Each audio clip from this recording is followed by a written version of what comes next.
Record.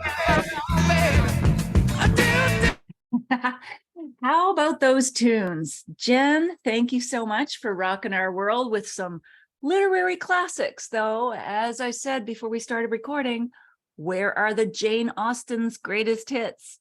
Anyway, everybody, I am so glad you are here for our literary spring wine tasting. We're going to have a lot of fun. We're pairing books and bottles, one of my personal passions. Spines and vines, whatever you want to call it. So please get busy in the chat. Let us know, where are you logging in from? What city? What's the weather like? And if you have a favorite book, this will not be a grade 8 English class tonight, I promise. But I'd love to hear if you got a favorite book. It doesn't have to be fancy pants literary. All reading counts. All right, I am going to switch into the slides. I'm assuming everyone can hear and see me just fine. I'll keep an eye on the chat that it all looks good. Let me just toggle, but I'm sure everything's good. I'm just going to trust in the Zoom gods. Okay, so I'm going to switch to my slides here. Cool. Thank you, Samantha and Deborah. All right. So I'm switching to my slides. Let me know if you can see them. And here we go. The spring literary. Oh, it's raining, Janet. I'm sorry. And Julie Seagrave is pretty and warm. Oh, nice. Julie, you want to switch from hosts and panelists to everyone. And that's for everyone. In the chat, there's a little drop down you can choose. By default, it's only hosts and panelists. So only I can see your comments and the other panelists. But if you choose everyone, when you post a comment, then we can all see it. And we can have a nice literary conversation tonight. Okay, let's get going here. Sit back, relax. Of course, this is your license to chill. Open your wines, start sipping, whatever you want to do. I'm just looking at this little thingy over here. Okay. Right. Make sure that if you have the beautiful bubbly tonight, the Creekside Backyard Bubbly, such a fun name, that you open it if it's sitting out there, because with sparkling, you don't want to open warm sparkling. It doesn't taste good. Plus, you know, it could spray everywhere. Okay, you're welcome, Julie. Janet likes Michelle Obama. She's reading Michelle Obama's new book for our book club this month. Isn't Michelle Obama such an inspiration? Oh my gosh. She has a great podcast. And of course, the last book was great. Cool. You're in love with Kelly Armstrong as an author. Crystal. All right, let's keep going. Where are you logging in from? Covered that. Let me know in the chat all the stuff you want to know. Or say, because we love the whole aspect of conversation here when we do these. Nick likes Jodi Picoult. Isn't she great? Oh my gosh. How many books has that woman written? Andrea's going literary with Wuthering Heights. Heathcliff on the Moor. Very enticing kind of image. Samantha, so hard to choose. You read everything. Yeah, me too, including cereal boxes, jam jars, and everything else. Okay. This session's being recorded. Cool. All the tech issues. You can ask for help in the chat. And you can post a question in the Q&A or the chat. We'll probably catch it either way. The Q&A will get you to the top of the line with your question. Ask anytime. And we will answer some questions as we go along, and then more at the end. All right. Post on social, give people FOMO, fear of missing out. They're not here and we are, so tough bananas on them. And you can tag us. Here's my Insta plus everybody else's Insta with the wineries, the fabulous wines we're going to taste tonight. Tag us and we'll share with our followers so you get more followers. You know how that works. All right, this is my bio, which I am not going to read. Excuse me, just getting over a head cold, so I'll try not to cough too much. Anyway, I do a lot of wine stuff, but here's my news. I have a new book. It'll be published Tuesday. Oh my gosh. It's a 10-year labor of love called Wine Witch on Fire, Rising from the Ashes of Divorce, Defamation and Drinking Too Much, all the dismal Ds. My publisher said you cannot put delirium, destitution, and all the rest. Anyway, it has a happy ending. Spoiler alert. but it's about my most challenging vintage personally and professionally.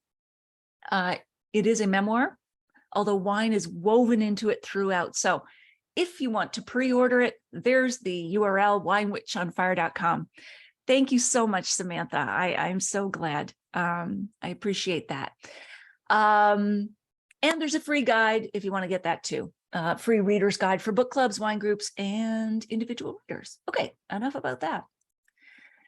We are literary inspiration tonight for classic novels that you will probably be familiar with, if not have read, and we'll deal with those each one as we come to them.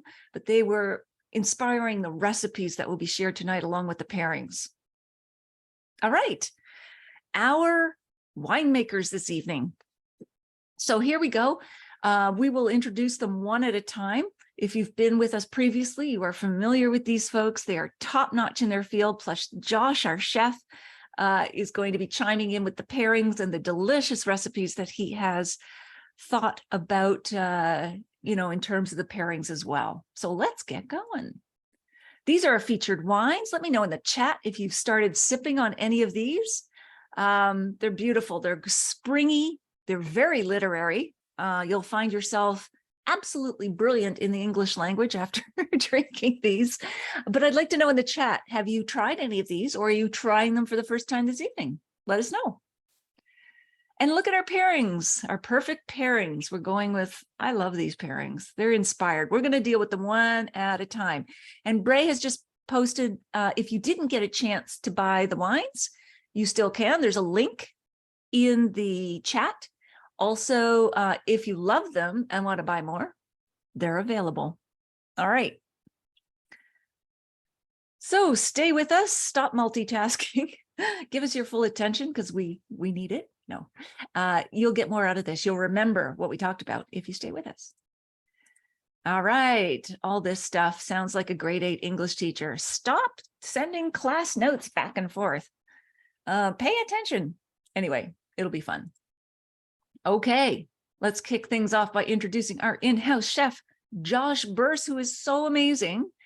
Such a great background with Josh. He's had years in the hospitality industry, a decade of experience. I'm not going to read this whole thing because some of you have been with us for four seasons, four sessions now, but he just has the most inspired, some would say even literary tastes when it comes to food and the creation of innovative recipes. So let us also introduce Yvonne Irving, who is our assistant winemaker. I'm going to go to her slide 2, and she's got years of study in biotechnology and business.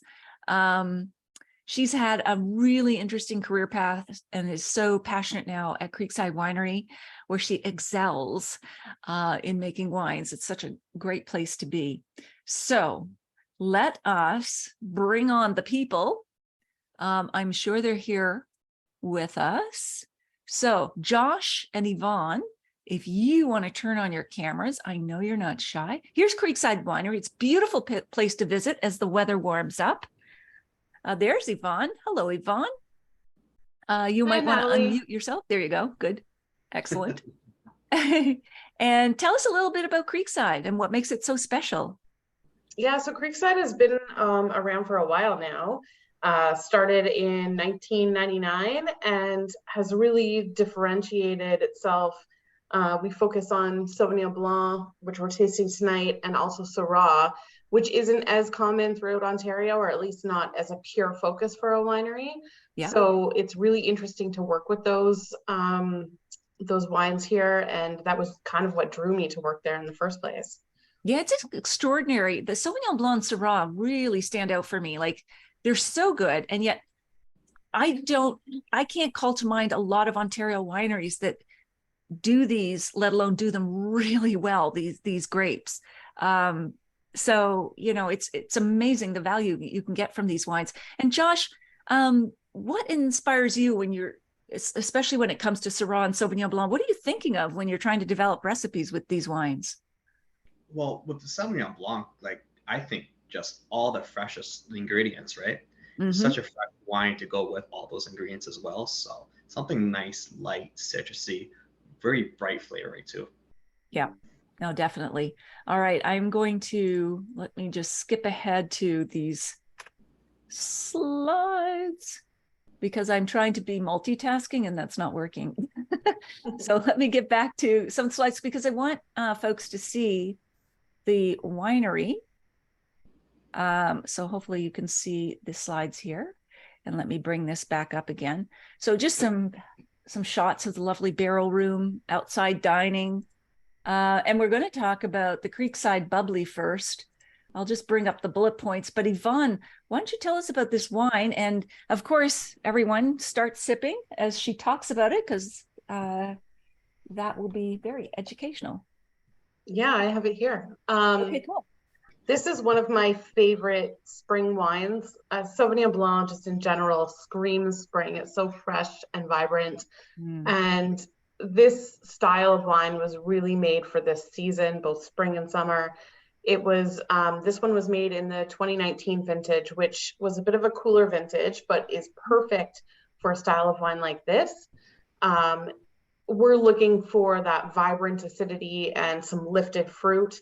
This is made in the Charmat method. So instead of the secondary fermentation happening in the bottle, it's happening in a tank. And this works particularly well with Sauvignon Blanc because we're looking for it to be sort of fresh and fruity and herbaceous and citrusy.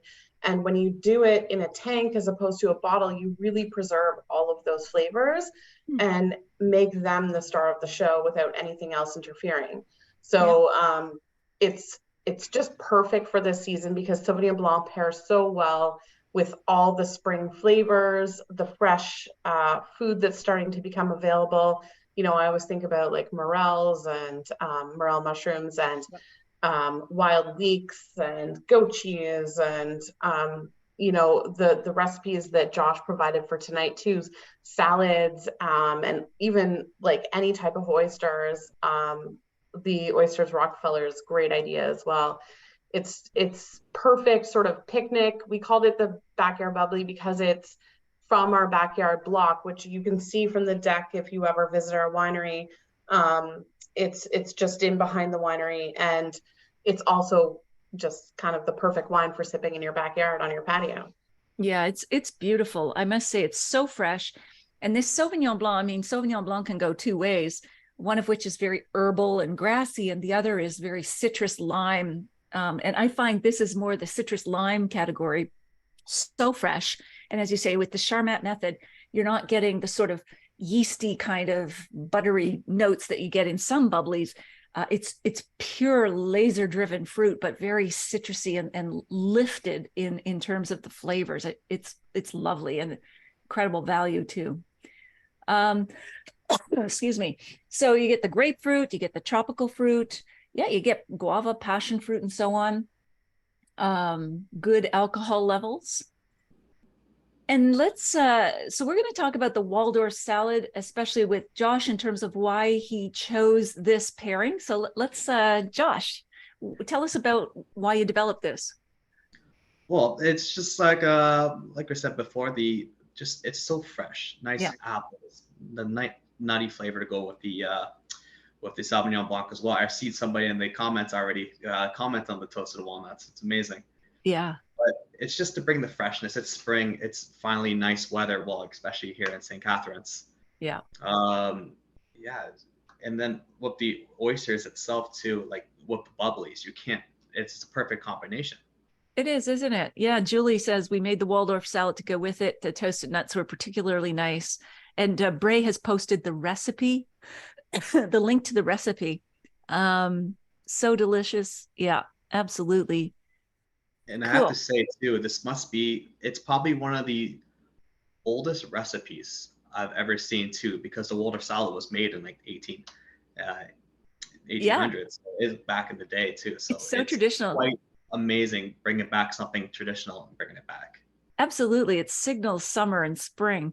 And Jennifer says, this is the perfect sipping bubbly for a picnic or on my deck. Absolutely. Let's go back to those slides because I want to bring up, I think we've got Yes, we've got a poll. And so, Daniel, you're going to help with this poll. Here's the poll. Was the original recipe for Waldorf, what was the original recipe for Waldorf salad when it was invented in 1893? Holy smokes. So there are your choices, different combinations of mayonnaise, excuse me, apples, celery, walnuts, lettuce. I would love to know. So lean in and give us a vote here. Which combination of ingredients do you think it was? Because we're going to show you in a minute. All right. I trust that the answers are coming in. I don't see the live voting because I guess I'm a panelist. So I'm assuming people are giving us their thoughts. Cool. All right. I wish we could vote too. Yeah, I know. Yeah, absolutely. I didn't know the answers to this until, I saw the whole slide deck. So that would be kind of cheating. But let's close the poll and see the answer and see what people said first. So most people think it's apples, walnuts, mayonnaise, and celery. And then we've got down lettuce, apples, and celery. Interesting. They're very close, aren't they? All these combinations, but let's take a look at what the answer was. And we can take the poll results off the screen now, or I can do that. Maybe that's just me. It's the first one, mayonnaise, apples, and celery, named after the Waldorf Astoria Hotel in New York City. That's the original recipe. It was an instant hit with the hotel's customers, became a classic dish. Excuse me. What twist did you do on it, Josh? So we incorporated grapes into it, kind of bringing nice from the wine. So might as well throw some grapes in there as well. Nice freshness to it. Absolutely. Cool. And Bray, our literary expert, is weighing in on the chat. The Great Gatsby first draft was finished April 1924, 31 years after the Waldorf salad was created. Wow. Cool. Good to know. Whoa. Okay, hang on. We're taking a time travel there with the slides. Okay, here we go. All right. Let us bring on our second winemaker, without me making you dizzy with the slides, Scott McGregor, who's Lakeview's winemaker. And again, some of you are familiar with Scott. And he's had a long tenure in the wine industry, and then a role with Eastdale Estates. And finally, when that merged with Lakeview, he became part of that team. So let's talk about fresh wines and bring on Scott. There he is. All right, right on time. Hey, Scott. How are you? I'm great, thanks. I love the whole concept of fresh wines. I really don't like unfresh, old, stale wines. But tell us about these wines. Where you see them kind of in the market and what they deliver for people.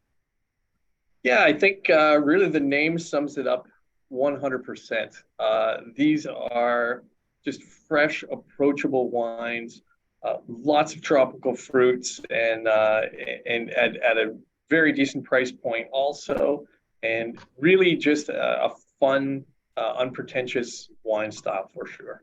Absolutely. Samantha says she loves that recipes are added to these sessions. It is a huge value add, isn't it? So we've got wine. This, yeah, exactly.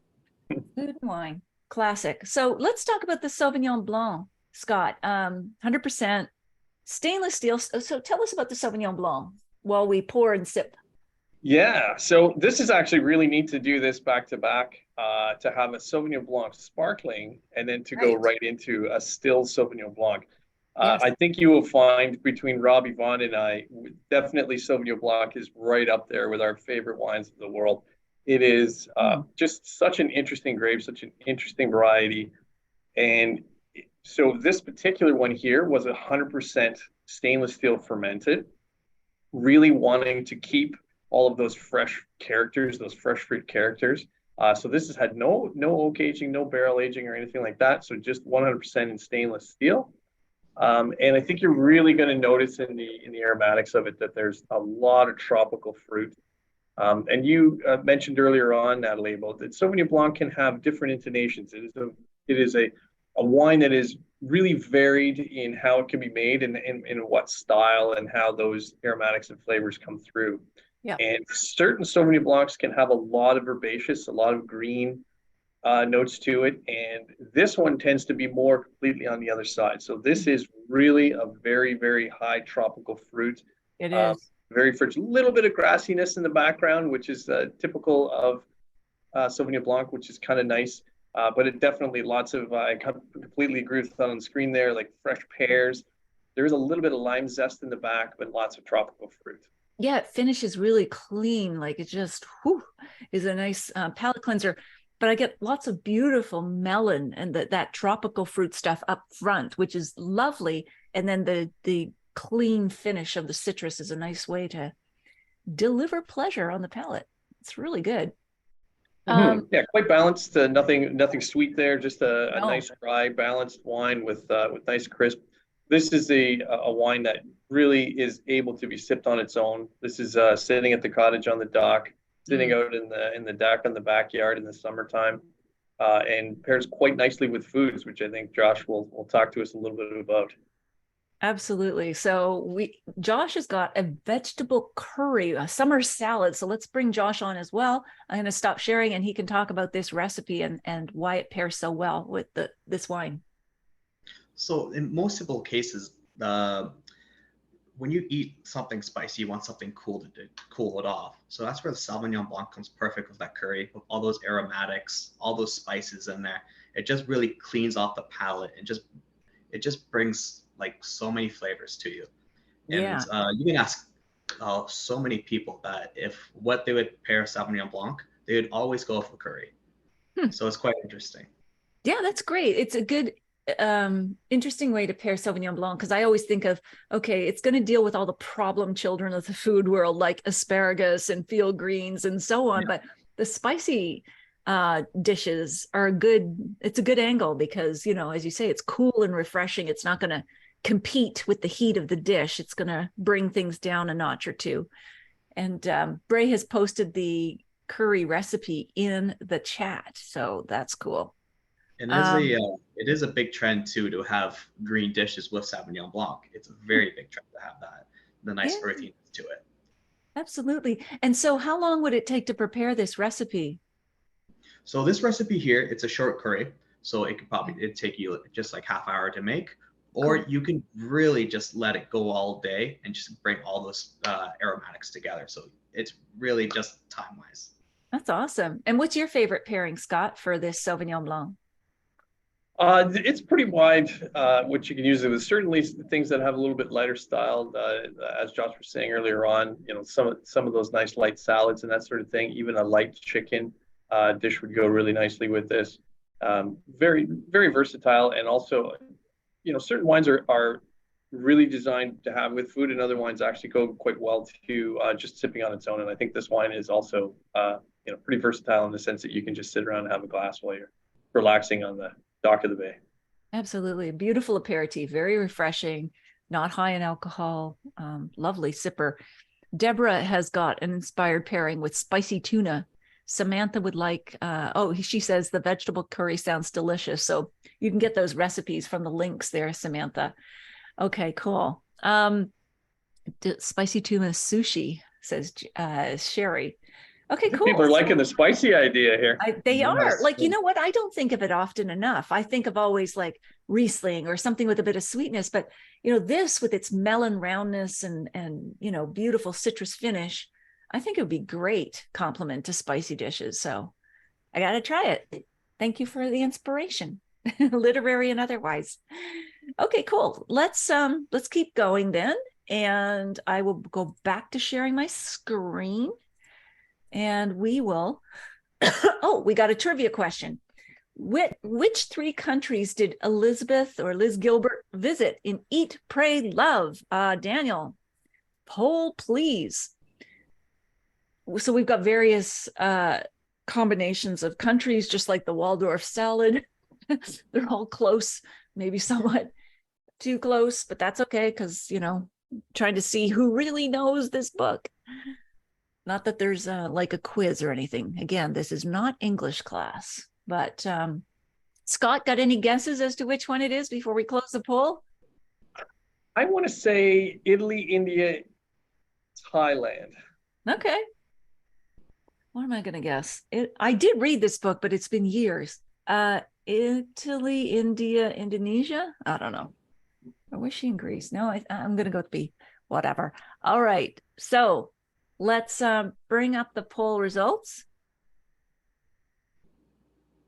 Most went with Italy, India, Indonesia, but close, Italy, India, and Thailand. Okay, cool. Let's see what it was. Ah, B. All right, there you go. So my memory is not. I thought too many brain cells have gone since I've read that book, but there you go. All right. Let us bring up wine number 3, Rosé, all day. There's Lakeview. That's such a beautiful building. Oh my gosh. Such a lovely architecture, isn't it? Oh my. It's wonderful. As you can see right on the end there, that we call it the glass cube, and that literally looks right out into the vineyards from there. It's a wonderful spot to just sit and sip wines. We'll do tastings in there. It's a fabulous, interesting architecture and wonderful views sweeping views out into the vineyards. I love it. So iconic, so different. All right. So we've got the Lakeview wines here, and we are going to be tasting the rosé tonight. So, excuse me, sorry. Scott, did you want to lead the discussion on this rosé? Sure. Yeah. This is certainly, everybody always asking me what's your favorite wine, and I can't honestly choose one of them, but I can say that this one here is certainly high up there on my list, and it is consumed a lot in my house in the summertime. Pinot Noir Rosé. This is the 2020 Pinot Noir Rosé from Lakeview Wine Co. It has aged really nicely. The aromatics are still lovely and fresh, very typically Pinot Noir. Pinot Noir really makes a wonderful rosé. It just has those nice light characters, and you just get this wonderful freshness from them. And so this rosé here, when we were making it, we really wanted to focus on texture. So not just color and lightness, but we really wanted to focus on texture in the mouthfeel. And so this wine has gone through a little bit of malolactic fermentation. So for those who don't know, that's you're converting malic acid to lactic acid in a secondary fermentation. And that just sort of rounds out the mouthfeel and sort of gives it a nice softness because the lactic acid is a little softer. And so when this was going through malolactic fermentation, we just we let it go for a little while, and we used a very sophisticated piece of equipment to decide when we were going to stop that, and they're called taste buds. We kind of stopped using anything in the lab. We weren't going to measure it. We were just tasting until we really hit the point where we felt this is where it is. And some of that just kind of reminds you that when you're making wine, it is kind of it's taking science and art and really smashing them together. And it's one of the things that I love about winemaking. And this wine is one of those where you just kind of go, okay, the numbers are there from the lab and the science, and we're going to take that into account, but we're really just going to taste and use our taste buds and our nose to say, this is when this wine is ready to go and when it's ready to stop through that ferment. So. Yeah, I love that intersection of art and science. It's what intrigues me about wine, why I was drawn to writing about it and not other subjects. Yeah. It's one of the few things in the world, there's usually a fairly solid line cut and dry between science and art. And it's really one of the few things in the world that really does, both pieces play an enormous role. So you're really kind of firing up both sides of your brain. They do. And Scott, you're reminding me of Steve Jobs because he was fascinated by the intersection of art and science. So he wanted to make not just an iPhone that was functional, but one that was beautiful. Beautiful. Yeah. He also talks about, when he and his father were building a fence as a child, his father insisted on painting the back of the fence that people couldn't see. And it's that attention to detail and that artistry and frankly, obsessive perfectionism that I think is really the sweet spot that is in wine as well. Like, looking at every aspect, even the ones that people may not notice, but contributes to that overall mouthfeel or, flavor, etc. So for sure. Yeah. And there's just so many different variables and so many intricacies to wine that, some of them require needing to have calculation and having some scientific data. And then other parts of it, a large part of it is just really kind of knowing and instinctually knowing and tasting and working your way through that. And that's certainly something that Rob and Yvonne and I all focus heavily on, is really kind of tasting and knowing where and how the wine is evolving and at what point we're going to do what. Yeah, you need that intuitive sense. You can't be replaced by AI anytime soon, Scott. Well, let's hope Chat GPT can't put us out of business just yet. Oh no, you're safe. You're safe. I, on the other hand, am about to be replaced next month, but whatever. Okay. I don't think you know what, I'm gonna stick up for you there, Natalie. I don't think that they haven't got the algorithms written well just enough. Not yet. Not yet. 4 months. But thank you for defending.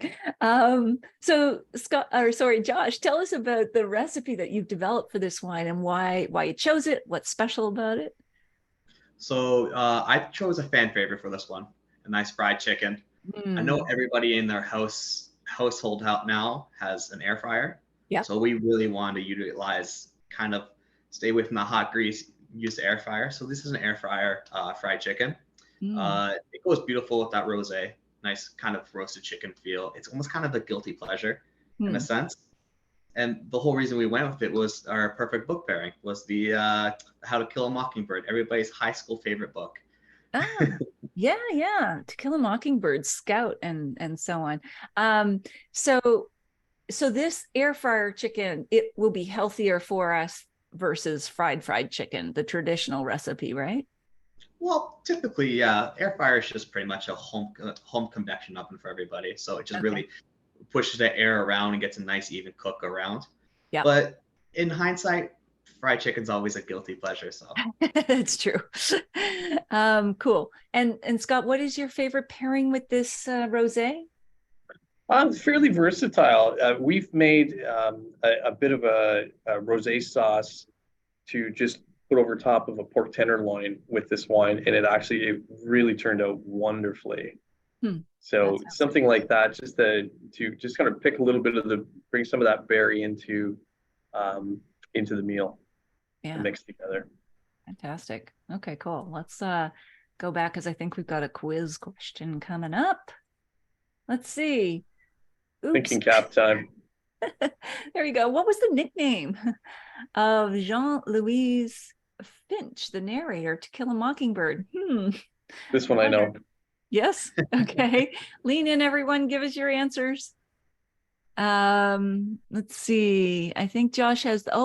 We should, while you're leaning in to answer the quiz, Josh, do you have that chicken dish that you want to show? Because I will stop sharing and come back to you. Oh boy, do I. Let's see a close-up of that. Bring it right up to the camera, because make us hungry. Oh my. Ooh, look at that. Actually all done in my air fryer as well. So that is cool. You must have a massive air fryer. Yeah. That is great. Okay. It smells fantastic. I wish you could smell it. I know. It looks good. It looks really good. All right. So, excuse me. Poll 3. Let's see what the results were, Daniel. Scout. Yeah, I kind of like gave a spoiler on that one. But yes, it is Scout. So we can show the correct, I guess. Oh yeah, we go back to the slides to show the correct answer. There you go. Here we go. There. The nickname Scout was given by her older brother, Jim. The reason for this nickname is stated explicitly in the book, but it is suggested that is not stated explicitly, but it's suggested it was because she was adventurous and likes to explore and observe the world. Any other famous scouts? Well, Boy Scouts, right? Yeah, Sherry, I think most people got that. So cool. All right, let us continue. Here we go. Our fourth winemaker, Rob Power, of course, is the Yoda here. Excuse me. 2 decades of experience, so respected in the industry, and such a first-class winemaker. Of course, he is the lead here, and we are going to bring him on now to talk about Queenston Mile. What a gorgeous little boutique winery. I'm going to stop sharing so we can hear from Rob. All right, there he is. Hello, Rob. Hi. Hello, everybody. All right, cool. So tell us about the winery first, and yeah, tell us about the winery. Well, as some of you will know, I'm also the winemaker for Creekside. Creekside started in 2000. And in addition to the Creekside Estate Winery, where that delicious Sauvignon Blanc that Yvonne was tasting with you came from, Creekside also owned another piece of property across the peninsula in St. David's. And we used to call it our Queenston Road Vineyard.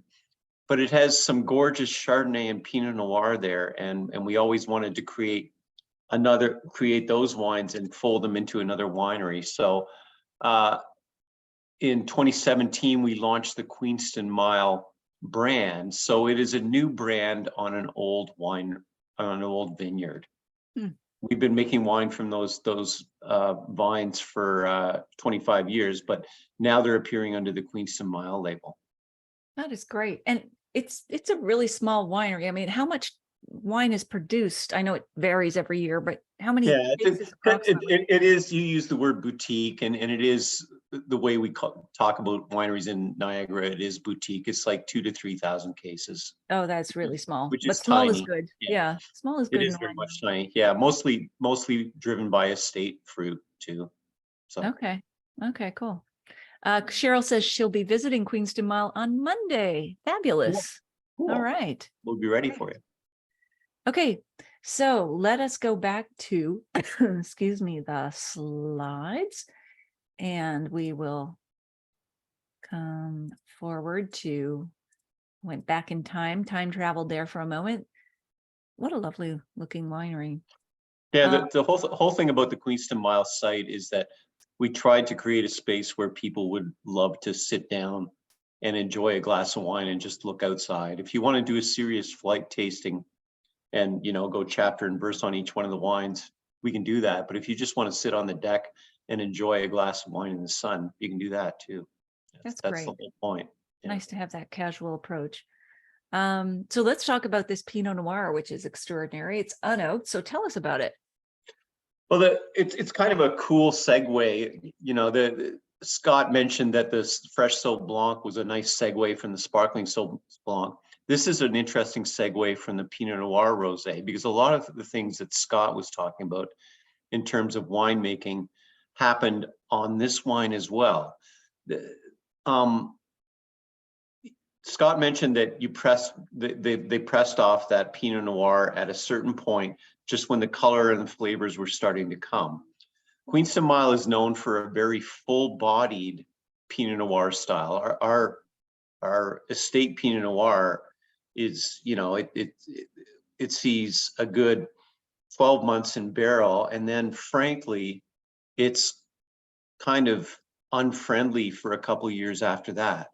But there's another side to the fruit that comes off that vineyard. So in 2021, we decided to create this other product line that never saw a barrel, was completely stainless steel, and the winemaking on it is a little bit goofy in that you're trying to extract color and flavor, but you don't want any of the big tannins to go in. So it's kind of a transition wine between rosé and a full-bodied ageable Pinot Noir. And it's Scott mentioned the very sophisticated instrument that they used on the rosé. We used the same piece of science on this one, in that you're just trying to taste when the flavors have come and the color has come, but you don't want any tannin to come in. So we pressed off about halfway through ferment and tried to create this thing that was more acid driven and juicy, as opposed to having the structure and tannins of our more ageable Pinot Noirs.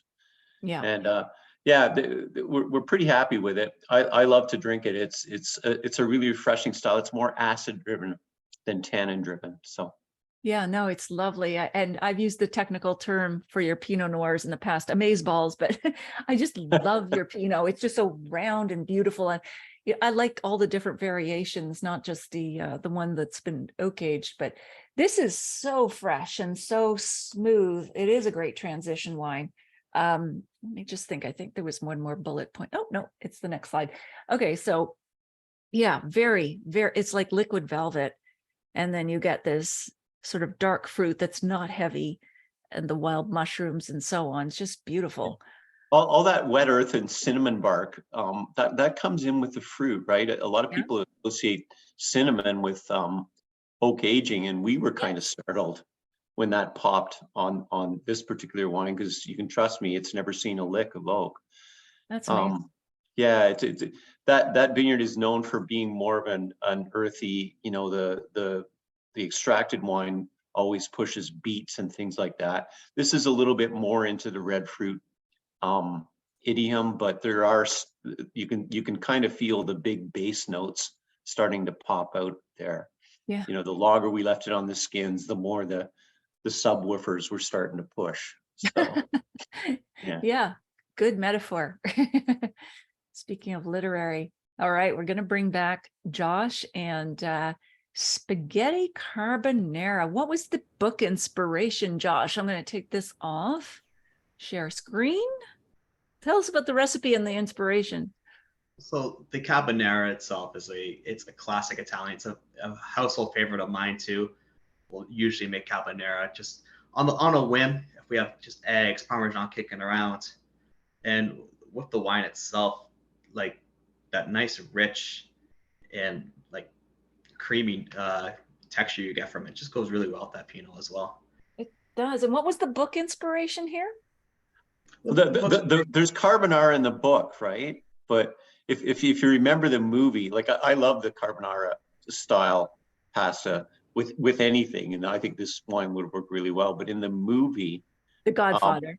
in the movie of The Godfather, there's that scene where Fat Clemenza is making this big pasta for all the guys that are waiting in the other room, and then the pot looks like a wash tub, and he's dumping sausage and chugs the red wine and bowls of sugar into it. It's pretty rough winemaking. I'm sure Josh could actually execute that one for us, but I don't think it would be quite on the level of a beautiful carbonara. It would be a beautiful picture. Yeah, absolutely. But I heard with some research that Don Vito's one of his favorite meals was carbonara as well. Oh yeah. What was the famous line? Leave the what? Oh, Josh and I were talking about that earlier today. Yeah. It's the scene where, if you're a movie buff, Paulie gets whacked. They take Paulie for a ride and Paulie gets whacked. He gets murdered. But the Clemenza is famous in the movie for always eating, right? And he's a big burly guy. And so they shoot Paulie, and there's a box of cannoli on the front seat, and Clemenza says to the guy that shot Paulie, leave the gun, take the cannoli. And apparently it was an improvised line in the movie. Wow. It wasn't in the script. Yeah. That's great. I love that. The juxtaposition of the everyday with these extreme acts of violence. So Josh is going to have to learn how to execute a cannoli, and then we can really. I was going to say we missed our chance at the cannolis. Yeah. Yeah. Blew it. Operative being execute. Yes. Okay. But I forgot to ask you, Josh, did you have another dish or two there that I forgot to ask you to show on camera? Did you have the Waldorf salad as well? Yeah, I actually had have it over here. Cool. The TV I want magic area. I'd like to see it. Have the nice. Oh, that beautiful looks fun. salad. That looks summery, backyard picnic ready. Yeah. Nice shoots of apple. Yeah. Mixed in there as well. Cool. I need And anybody that knows Yvonne, Josh actually did execute the oysters Rockefeller, but Yvonne ate them all. So it's You took the cannoli and the oysters. What's that there? Which one's this? This is our curry dish here, the vegetable curry. Nice. I can't tell it or all the non-bread Yeah. stuff. It's okay.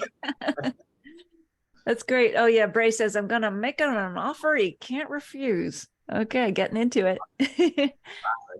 Cool. All right. So excuse me, Rob, what else would you pair with this wine besides the things we've talked about? Any other favorite pairings? Well, first of all, I'm the guy that always says that all wines go with everything. You know, like if you don't have the perfect pairing, it's not going to be, there won't be blood. We're not calling ambulances. Nobody's calling 911. You're not going to get whacked. Yeah, exactly. You're not going to have to leave the cannoli. But I guess the way we talk about this wine as being a transitional style between rosé and red kind of gives you intuitively some clues on how you can expand the white and pink wine into the reds. So it's a red wine that would take on some white wine things and some red wine things. So we always talk about Pinot Noir with salmon, but I think this one would be fine with some whitefish too, right? Because it's acid driven. There's not a lot of tannin. You can think of the flavors in this wine as being some kind of a beautiful shallot sauce that Josh might execute to brush on top of a halibut or something like that. Yeah, So, that sounds good. That sounds really good. But yeah, basically, it's a summery wine. You can't go wrong with summery food. That would be my take on it. That makes sense to you, Josh? Yeah. Summer's too happy a time. No one's upset in summertime. That's true. There's a lot of forgiveness when the weather's good. Cool. All right. Excuse me. Let me just come back to our screens and I think there's one more. Oh, there's one more poll question here. Spaghetti carbonara was originally created by coal miners because it was hearty and filling. Is that true or false? Everybody lean in and let us know. That's to me, that's way too obscure for somebody to put that up. Yeah.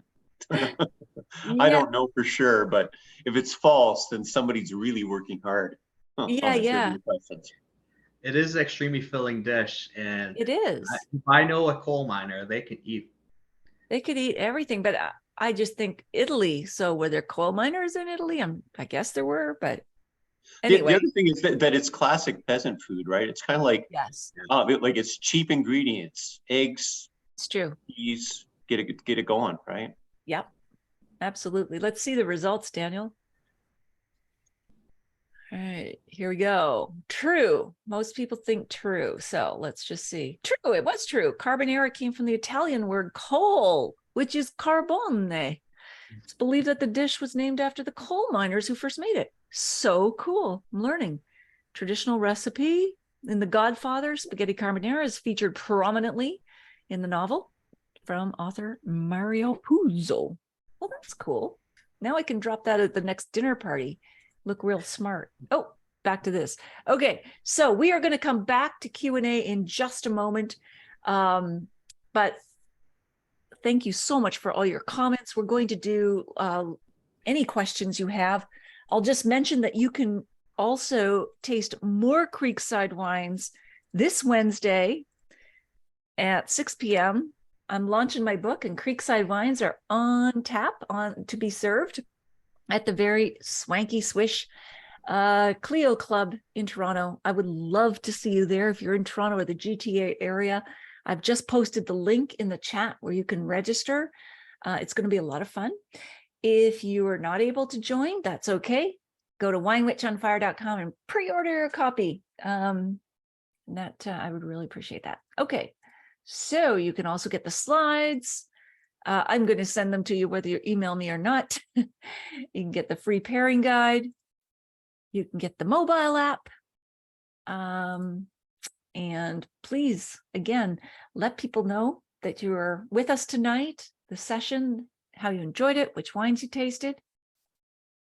You will get the replay. So, if you want to stop kind of this replay, you can invite friends over, have the wines again, whatever you like. And that will be going out. So let's go to questions, if there are any remaining. And I'll bring back everybody who is here, Yvonne, Scott, and Rob, onto the screen. And we'll take a look in the chat to see if there are any remaining questions. And I don't know if I missed any, so I'm just scrolling back. But I also didn't check the Q&A. I'm not sure if anybody posted over there. All righty. Lots of great pairings tonight, and lots of great chat interaction. So let us know. Do you have any questions for any of us? Or are you all sated and full? Yeah, don't be Deborah. shy if anybody does have any questions. This is a great opportunity to catch some information, and no question is a bad question. No, yeah, absolutely. Fun and informative, says Deborah. Well put together. Nice to see people making all the wine and food that charms us. Isn't that nice? Janet loves spaghetti carbonara. Kevin has weighed in with the leaf score, 1-0 Leafs. Okay. Off Go Leafs, topic, go. Kevin, but yes, there you go. Well, okay, so I may have the television on and it's 2-0. Oh, no. All right. Oh, no. Even better. Oh, is that it? That's not Leafs, right? 0 for Leafs. Is that it? Leafs have 2. Oh, Leafs have 2. Okay, can tell how much I watch sports. Yes. How many do the Leafs have? Is it the 9th inning? Did they get a touchdown? Yeah.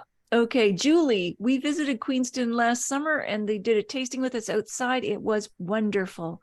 Samantha, that's good. The Leafs are ahead. Cool. Anybody have any wine questions, or do you just all want to get back to the Leafs game now that you've got some great bottles open? That's okay too. All That right. is. Wine pairs with hockey too. It does pair. Very, good pairing. I've seen a question of what am I going to do with all that food? There's actually a secret Leafs party over here. Oh, yeah. And Good. Josh makes a mean spaghetti carbonara too. Just heads up. Yeah. I'll bet. I'll bet. Oh my goodness. Cheryl, can you explain simply more about malolactic fermentation? That's a great question, Cheryl. Who wants to take that? That is a great question. You want to Yvonne talk about has that, raised her Yvonne? hand. Yes. I put my hand up because I'm like so passionate about malolactic fermentation. It's really important for me in our Chardonnays, but also obviously for all of our red wines. So malolactic fermentation is converting an acid. So in these wines, you have malic acid, which if you were to think of malic acid, it's more like the acid that's in like green apples, very vibrant, very fresh and in your face. And the fermentation that happens is it converts the malic acid into lactic acid. And you think of lactic, you think of like milk. So it's converting it into a softer acid, which is much more pleasing. Well, depending on the wine, of course, but softer. So that's why you would do it in a red wine to kind of soften that acid. And I really love it in Chardonnay because it brings that creaminess and that richness to the wine. And obviously in certain wines, like say Sauvignon Blanc, we're probably going to avoid it because we want that vibrant energy coming through from the malic acid. But it is very important in a lot of our winemaking, and I just love it in Chardonnay. It's beautiful. There's a bit of a story about that, just to expand the riff. I'm not sure if Scott knows this, but our Queenston Road vineyard, our Queenston Mile vineyard, makes gorgeous full-bodied Chardonnay, and I used to block the malolactic fermentation a little bit because I prefer a style that's a little bit more acidic, and it's kind of like trying to hammer a square peg into a round hole. So at one point, Yvonne and I looked at each other, and I'm like, maybe you should drive. and she started driving, and the Chardonnays have been way better ever since. Oh. So yeah, malolactic, it's a cool secondary fermentation that's ubiquitous as a style choice in reds. But in whites, you got to be really careful with it because it would, the aromatics of it would interfere with, for example, the Sauvignon Blancs that we tasted today. Yeah. Yeah, for sure. Yeah. Yeah. And it in certain styles of wine like that, like you mentioned Riesling too, Riesling Sauvignon Blanc, you want that nice crispness at times. But in other wines like Chardonnay, malolactic is quite normal in Chardonnay wines. And so in rosés, you're in between there. There's a little bit of a difference. And certain rosés have a lot of acid and are crisp. Others you want to kind of have that little more mouthfeel and roundness and softness. And as it converts to that lactic acid, it really does sort of round out and smooth out and sort of almost build up the body of the wine a little bit. And So we did use it in the Pinot Noir Rosé, but that's a great question, because that's a little piece of information that a lot of people don't really understand. They may know that character, they may know that taste, that profile that they would get in a big, almost sort of buttery round Chardonnay that isn't in a Riesling, but they might not know why. So really, really good question. Really good explanations from all of you. Samantha would like Josh to ship the food to her directly. Great presentation, and thanks for organizing. Andrea says, what could be used instead of oysters with the Waldorf salad to pair with the Sauvignon Blanc? So she's looking for more pairing suggestions if you have them, any of you. I personally love any kind of shellfish to go with that nice fresh tasting of the Sauvignon Blanc. I don't know if you guys have any personal pairings as well. Yeah, I would agree with that. I think fish too, things that are a little bit lighter in flavor tend to work. You could totally pair it with chicken as well. And just fresh summer salads. Yeah, goat cheese, like a little crostini with goat cheese and some herbs and olive oil, and like set with that. Yeah, but I tend to think towards like shellfish or fish in general that's very fresh and sort of minerally kind of driven. The one thing I wouldn't mind adding is just sort of expanding a little bit upon what Rob said earlier, and don't be afraid to try things. Really taking a wine and trying different things. There was always a little bit of a kind of a box there. Okay, I'm gonna have white meats, I'm gonna have white wines, red meat, red. Don't be afraid to try things, because there really is some amazing combinations that will sometimes surprise you. That wines that you'll try with certain foods that you didn't really expect is really good, and there really isn't. It doesn't have to be that rigid. It can be a little more fluid in trying different things. Absolutely. That's actually a great example, because I believe I was talking to Yvonne, or maybe there's a past Zoom we did, but she said sparkling wine with steak. Yeah. That's out of the box right there. And it actually works really well. Yeah. It's kind of like a juxtaposition of pairings where, like, you know, you're pairing it with this big hefty steak with fat and richness, but the sparkling wine counteracts all of that and really pairs well with it, and still has enough body to hold up to the steak, so it's not like overtaken. It was something that I came across that I was really curious about and tried, and I was like, wow, this is okay. That's like cool. totally into That's it. a great example of experimentation right there. Yeah, exactly. Drink what you have in the bottle, eat what you have in the fridge. See if it works. You never know. And sometimes it might not, but sometimes it does. Yeah. And if it doesn't have a bun, for goodness sakes, in between, and just relax and drink what you want. Let's not get all too uptight about the perfect pairing. Exactly. But cool. Janet says that was interesting about the Pinot Noir. Should I chill it slightly, and why? Just because it's an acid-driven wine, and well, for starters, we should bring up the point that most red wines shouldn't be served. You know, if you're having a red wine in summer, put it in the fridge for a little while, because if you serve a red wine at 30 degrees, it's going to come across as really boozy and a little bit out of balance. So when you think of red wine, think of room temperature, but think of room temperature in a French chateau with stone all around you. So it's not cool. There's a lot of natural air conditioning going on.